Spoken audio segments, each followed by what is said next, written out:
everyone, welcome to my channel. Today I'm going to be showing you how I painted the mountain in this Mount Rainier painting. This will be a two-part video, and in the second part I'll talk about how I painted the trees and the grasses. I'm using cold pressed paper as usual, and a pretty wide variety of round brushes. For my paints, I'm using Aureolin, which is my yellow, alizarin crimson for my red, cerulean for a light blue, French ultramarine for a darker blue, and burnt umber for a brown. I'm also going to be using some masking fluid to protect different areas of the painting. This is what my drawing looked like before I got started with painting. And this is my reference photo for the painting itself. You'll see that I ended up changing the color up quite a bit on the mountain, but just kind of gives you a sense of what I was working off of. I started off by painting the sky. First I wet the entire sky area, and then I started painting, and I'm using blue towards the top of the painting, and as it got closer to the mountain itself, the blue fades into sort of a greenish gray color. So I mixed both of these from cerulean, French ultramarine, a little bit of burnt umber, and then the more greenish mix toward the bottom also had a little bit of Aureolin in it. You can see that I put some masking fluid on the silhouette of the mountain itself. Not everyone does this. Some people just let their sky wash kind of fade into the mountains or whatever the scene is. I just prefer to have a really crisp skyline here, so I ended up using some masking fluid. Okay, so now it's time to start painting the actual mountain itself. I started with the lightest value on the mountain, which is going to be most of the snow, and I'm using a sort of bluish gray mix for it, and just starting on the left and painting places that I noticed in the reference photo where there was snow. It's always my preference to work left to right whenever possible, just because I'm right-handed and I end up smudging the paint if I work right to left, but there's really no other reason why I'm working in this direction other than that I find it convenient. You could start wherever you want. So I'm just starting though with any places on the mountain where I notice this lightest value of the snow. It's kind of hard to see at this point, but there were also some snowy little bits, mostly toward the left side of the painting, where I used a bit of masking fluid because I just find that when you have a particularly small area that you want to save and keep lighter than the rest of the painting, sometimes it's easier to just use masking fluid rather than worry about painting around it. I tend to end up forgetting and painting over it, and then it's kind of hard to lift that paint sometimes. Next, I'm going to start painting areas of the mountain that have a slightly darker value than the first value of the snow that we painted. So if I was going to view the values as a scale from about 1 to 3 or 1 to 4, this would be the second value, so just a little bit darker than the snow itself. Some of the underlying rock that's light, but it's darker than the snow itself. And again, I'm just going to be working mostly left to right and just kind of starting to distinguish some rocky shapes and different shadows now. The lighting and the values of the mountain were definitely an interesting challenge of this painting.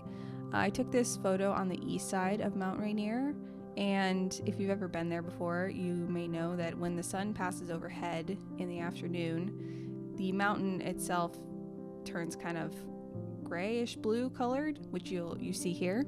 And so the snow is not this bright white like you would typically picture snow, but it is still the daylight. So I was just trying to capture this kind of interesting lighting.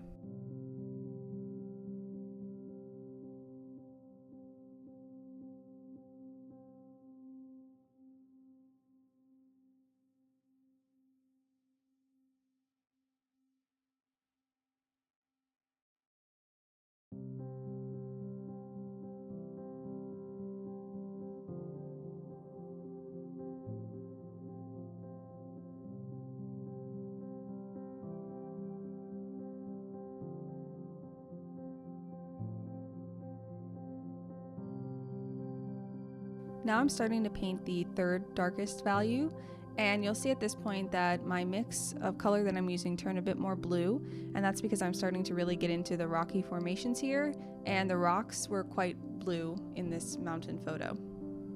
There was a lot of different details in my reference photo, and so I tried to be selective about what I was including here. I definitely wanted to capture a sense of the rockiness and the texture, but I didn't want to be too beholden to my reference photo.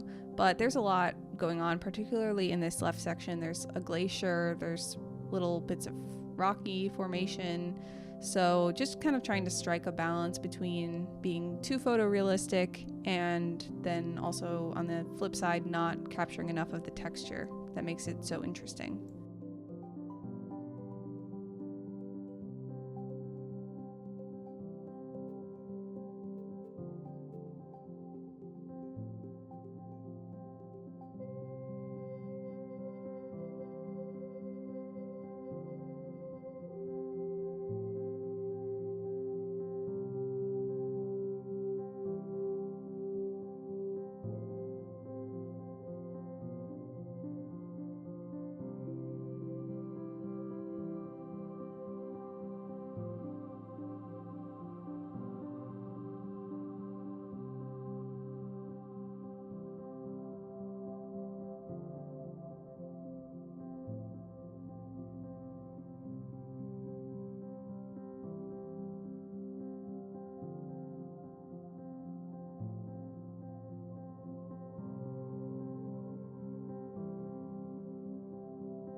At this point, I'm just kind of tidying things up. I'm lifting paint where necessary using a damp, clean brush and a bit of paper towel, and I'm also adding a little bit of darker paint where necessary.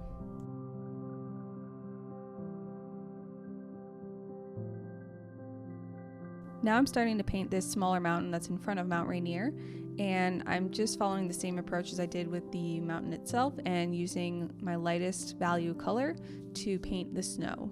Now I'm coming in with the darker value and starting to paint the rock of the mountain itself. And finally, I'm using slightly darker paint to define some of the details and rocky formations. I'm also using a damp brush to blend the light snow area into the rocky area so there are no unnatural hard edges. I'm going to repeat basically the same approach for the mountain in the left foreground area, starting with the lighter color and then coming in later with the dark color. You'll notice that the foreground mountains are a little bit darker than Mount Rainier itself, and that's because things in the distance are usually lighter in value. So I always try and be mindful of that when I'm painting. It can feel a little bit unnatural sometimes when you look at a mountain like Mount Rainier and you think surely the rock of that mountain should be quite dark, but if you actually start to look at it more closely, you may be surprised by how light things in the distance should always be. So I always try and be aware of that. It adds a sense of realism and depth to the scene if you can master that perspective. I'm following the same approach for this mountain on the right, starting with the light and then coming back in to define some of the detail and rocks with a darker value paint.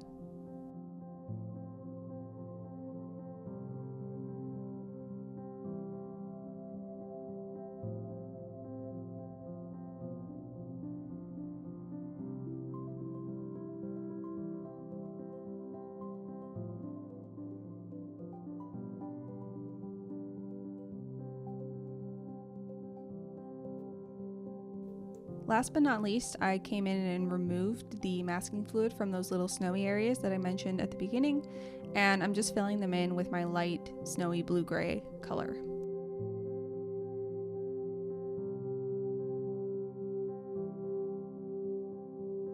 And there you have it. This is what the mountain looked like at this point in the painting process, and this is what the finished painting ended up looking like. So like I mentioned, I'll be back in my next video with a tutorial of how I did the trees and the grasses in the foreground. Thanks for watching and stay tuned for more.